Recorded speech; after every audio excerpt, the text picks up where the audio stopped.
Добар ден на сите. Се наоѓаме во општина Аеродром заедно со градоначалникот на општина Аеродром Ивица Коневски. Општина Аеродром е една од најголемите општини во градот Скопје, а воедно и една од најбрзо растечките општини во последниот период. Ета има проблем со сообраќајот со оглед на тоа што само има два влеза и излеза према центарот на градот Скопје. Едниот е преку булеварот Кузмен Сифовски Питу, Јане Сандарски Кузмен Сифовски Питу, а вториот е преку Трета македонска бригада и рампата во Кисела вода.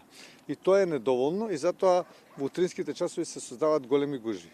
Затоа јас во мојата изборна програма, Ивица Коневски, во неговата изборна програма предвидовме еден најголем капитален проект за овој дел од градот Скопје, а тоа е продолжување на булеварот Асно, овде од хотел Русија, према Вардар, мост на Вардар и понатака спојување со раскрсницата на улица Беласица покрај Скопскиот сајм.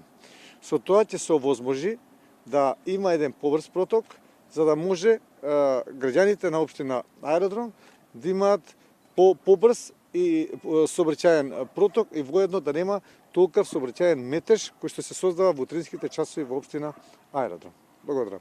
И се извинувам уште еднаш. Значи, вредноста на овој проект се проценува дека е некаде околу 8 милиони евра. И тоа ќе го работиме заедно со градоначалникот на општина Аеродром Ивица Коневски, заедно со градоначалникот на општина Газива, господинот Тони Трајковски. Благодарам.